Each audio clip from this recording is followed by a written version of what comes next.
Thank you for tuning in to another episode of Trey Ball. We are excited to be bringing you the Eastern Conference recap for Week 1.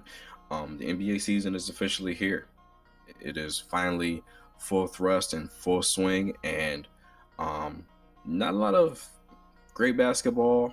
There's some good. Granted, there is some good basketball, but this first week is riddled with question marks of, first of all, why are the Cleveland Cavaliers 4-2?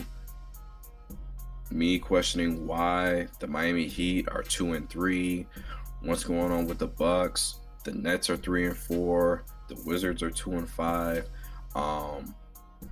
It's just a lot of question marks with this conference right now. But there's a lot more basketball to be played. So I'm not really same thing with the Western Conference. I'm not in panic mode. I'm just observing what's unfolding right now in the first couple weeks in the NBA season, and the Cavs have to be ecstatic with the start that they've had. So should the Magic. But a young team like Cleveland, Sexton and Garland, they're clearly on the same page right now. When the question marks coming in was, could they even play together? For right now, they're making those questions fade away, but they'll be brought back up later on when they're heading towards the bottom of the conference and they're like 10 games under 500. It's just the way it shakes out for some of these teams. Atlanta's playing phenomenal basketball. I love the way they're playing. They're playing some great basketball, especially against good competition. Trae Young, he is who we thought he was, a baby Curry. We're seeing a lot of that from him. I expect to see more of it.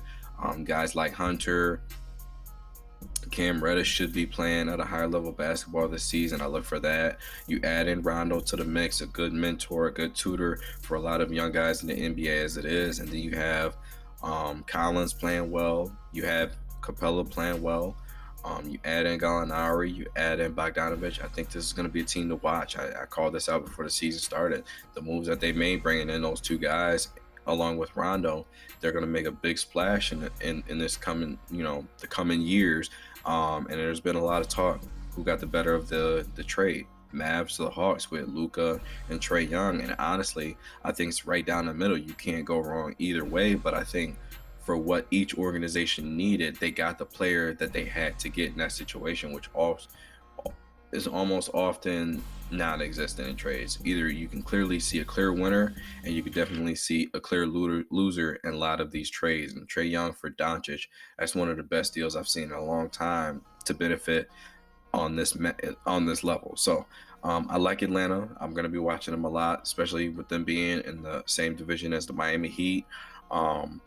Boston, they're still, like I said, they're still recovering from the offseason. I feel like the shortened offseason, them playing so deep into the bubble last year in the conference finals, and with a shortened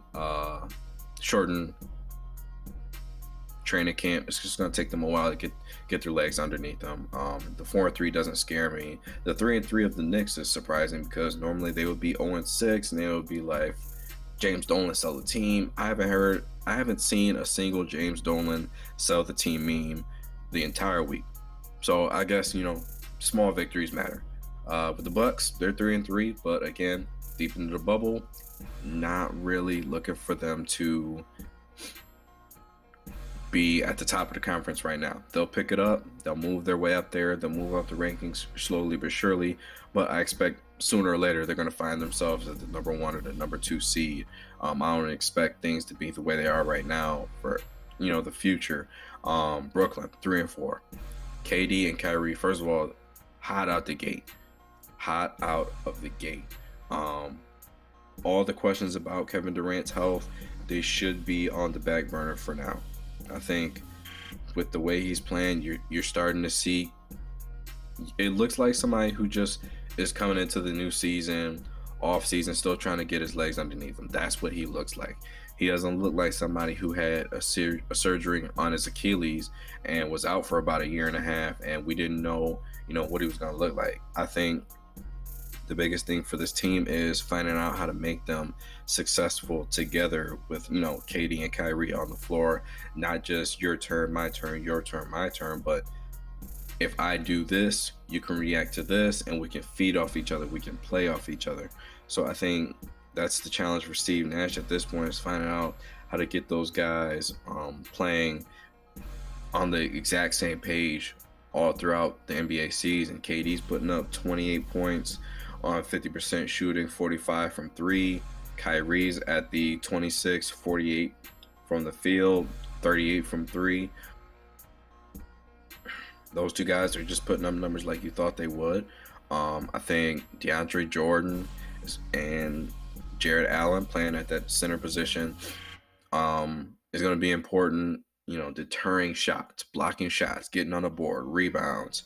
I think Jared Allen can be a better rebounder. He is putting up 10 rebounds a game, but I want to see him getting to the point where he's putting up 15, 16 rebounds a night. You know, be a dog on the boards that you need to be to give every possession that you possibly can to Brooklyn, especially with Dinwiddie going down. A lot of people, you know, they kind of breezed over Dinwiddie going down. I think he's going to be a bigger loss for them than people realize at this particular time, because, you know, once again, it's so early, nobody's in panic mode just yet.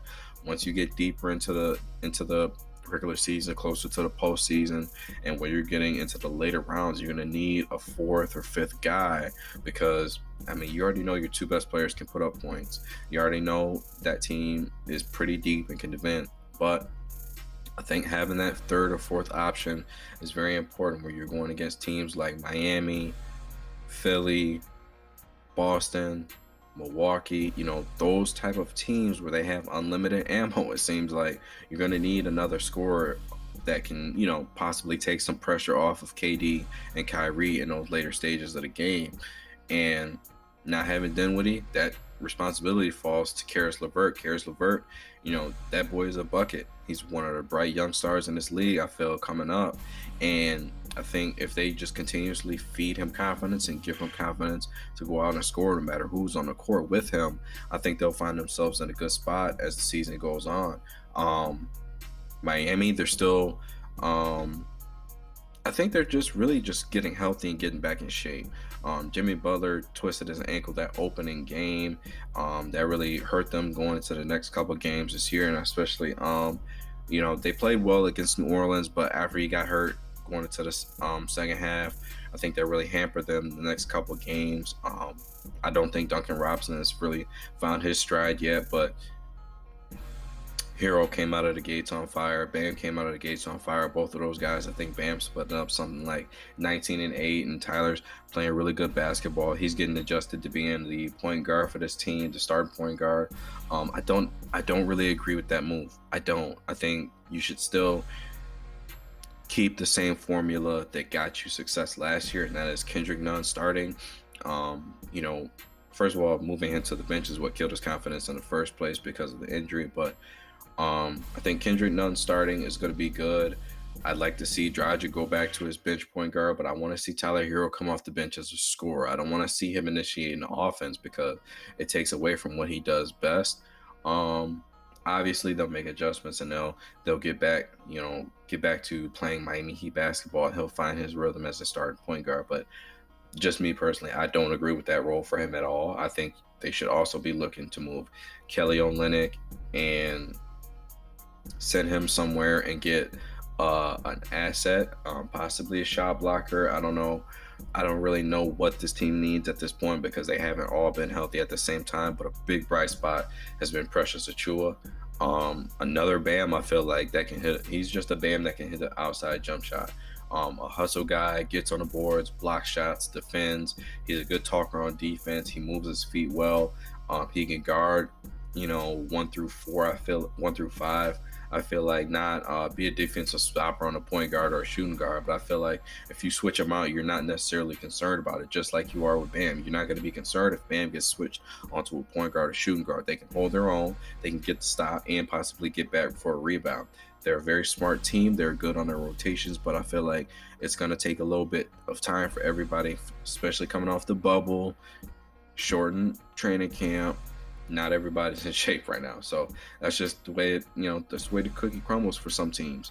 Right now, I think the Toronto Raptors are starting to realize Serge isn't here, Gasol isn't here, and Kawhi still isn't here. So it's going to take a lot of time for Toronto to get back to where they were, which is why I mentioned in one of the other episodes that possibly you look at moving Kyle Lowry. With them being 1-4, no time to panic just yet, but I think you have to start considering, do we move Kyle Lowry to another team, send him somewhere else, and possibly get either draft picks back or get another young asset back for his return. So that's where they are.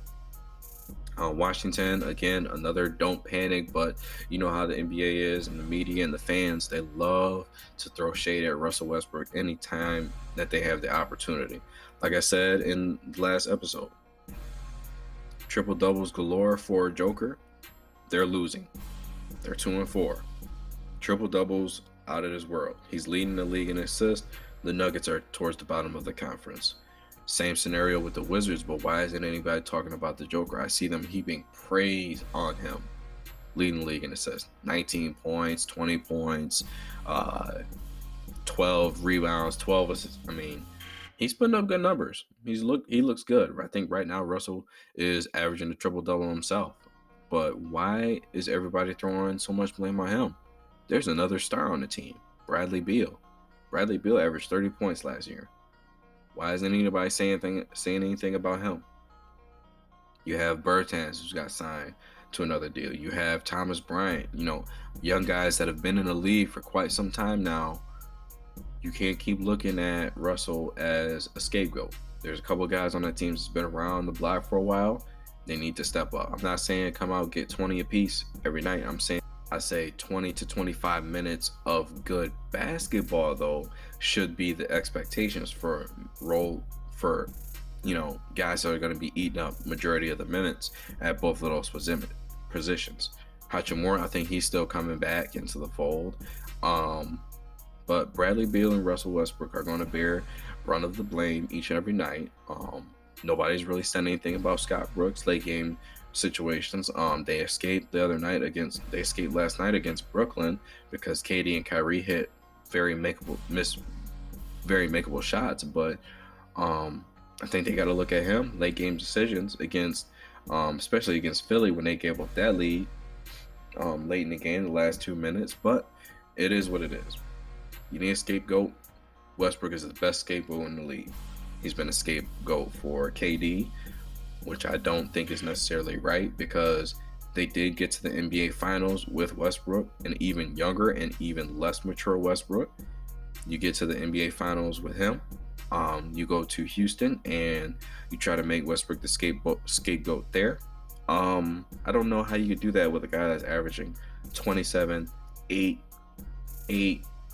and shooting the highest percentage of his career from the field at 47%. And I mean, I know he wasn't averaging a triple-double last year, but I think those are slightly better than his MVP numbers when he was shooting 43%. I'll take 27, 8, and 8 on 47% versus 28, 12, and 12, or 28, 11, 11, whatever it was, at 42%, because he's being more efficient. Turnovers are going to be there because he has a high usage rate. I'll take that any day of the week. 27, 8, and 8 at a high percentage, I'll take it. Nope, he was a scapegoat. Get him out of here. He comes to Washington. I think it's just going to be more the same. If something goes wrong, it's going to be Westbrook's fault. And Bradley Beal is going to be able to walk away scot-free. And it's not right. It's not right in my opinion, but that's the way the media has been with him for the past 10 years since he got in the league. Speaking of scapegoats, if Philadelphia doesn't take that next leap, take that next step, I think if they don't get to the conference finals this year, Ben Simmons is a scapegoat, and possibly Elton Brand, because if he doesn't make the move to trade Simmons for Harden and they don't get to the conference finals, then you're going to look back on this deal and say, should we have pulled the trigger? Did we make the right decision? Did we choose the right guy? I think they did choose the right guy in Joel Embiid, because Embiid's playing great basketball right now. And you can see coming into the season, it's not the typical Embiid that we've seen. I think you can tell He's been hurt the past couple seasons, the way they've ended. I think he's taken it upon himself. I think he's coming in with a sense of urgency. He's on pace for a potential 50-40-90 if he can raise his free throw percentage from 80% to 90%. Out of the gate, I like what I've seen from him. Putting up MVP like numbers. Tobias Harris is really stepping up. Seth Curry is playing well out of the gate. I like Ben Simmons a lot, but you gotta have a greater sense of urgency. It's like I'm watching. He's like the Eastern Conference version of Andrew Wiggins. Ben Simmons is one of the most talented, and I'm going to call him a point guard because that's what he spends most of his time as a point guard. One of the most talented point guards in the league. He's 6'10". He can post up. He can defend. He can score. I'm not talking about shooting. I mean, shooting is a part of it, but he can score. He can. I mean, he's average, I think, 15, 16 points a game in his career thus far. He can score the ball. He just doesn't like to shoot threes. And I think he's capable. So once you see him start doing that, you'll see his point total increase. But I think he's a capable scorer, a good facilitator, good defender, as I already mentioned. So he has all the pieces. I just don't see a high motor from him. He doesn't have the luxury of taking plays off. I think he should have a similar motor as Giannis. It's not going to look the same.